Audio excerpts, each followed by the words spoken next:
Israel just got hit with another brutal wake-up call. A sniper's bullet, another soldier down. And while that's happening, Egypt quietly goes shipping in B-12 Chinese J-10 fighter jets. Meanwhile, the US is losing its grip on the Middle East, scrambling to make deals with the Taliban. The same Taliban they fought for 20 years. What the hell is going on? This isn't just war. This is a global chessboard on fire, and every piece is moving at once. So let's start with Israel. Morning hits and boom, another Israeli soldier is taken down by a sniper in Rafah. That's not just a headline. That's a gut punch to the Israeli military machine. Because it shows the other side isn't just firing rockets randomly. They're getting surgical. Snipers, drones, precision strikes. And as Israel reels from that, as defense minister is out there issuing fresh threats. This time to Yemen. Quote, "Your time will come," he says to Abdul Malik al-Houthi, leader of the Ansarullah fighters. Translation, "We kill your ministers, we kill your officials, and your necks." That's not normal diplomatic language. That's freedom mafia talk. Now here's a bigger twist. Egypt just flipped the script. They went and ordered Chinese J-10 fighter jets. Let me explain why this is huge.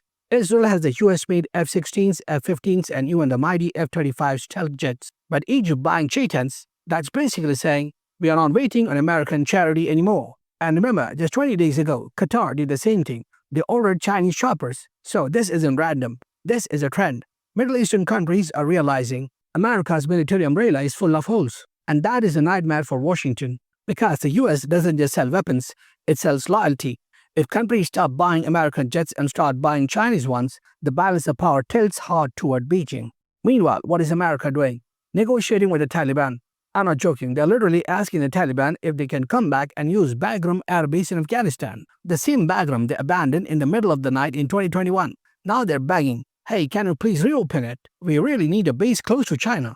And the Taliban's response? Try it and we'll bomb every single US soldier you send. So America is stuck. It's like breaking up with someone, crashing their house, ghosting them, and then crawling back 2 years later like, hey, can we crash on your couch?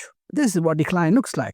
While all this is happening, Gaza is still under fire. Israel is bombing shelters, schools, even tents where displaced families are living. And here's the crazy part.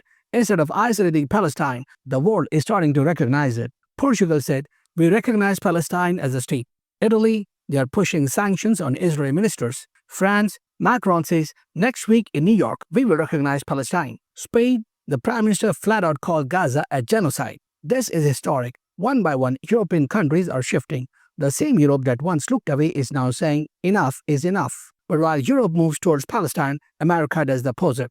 The US just approved a $6 billion weapons package for Israel.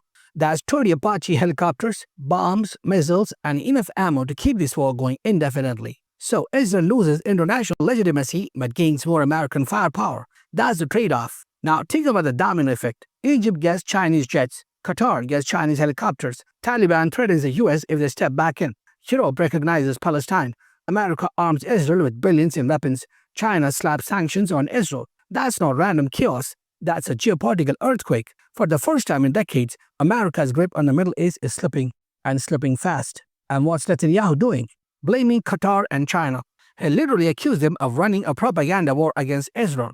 Which, okay, maybe they are. But the problem is, when your own ministers are on record saying things like, kill the children, you don't need China's propaganda, your own words do the damage. That's why this war is being fought not just with bombs, but with narratives. And Israel is losing that battle fast. Meanwhile, in Jerusalem, Muslim leaders are furious over Netanyahu's comments about digging under Al-Aqsa Mosque. They should have called it shameless, and Turkish leaders warned, we will never give you even one stone of Jerusalem. That's not symbolic, that's a red line. If Al-Aqsa becomes a battleground, this entire conflict explodes beyond Gaza.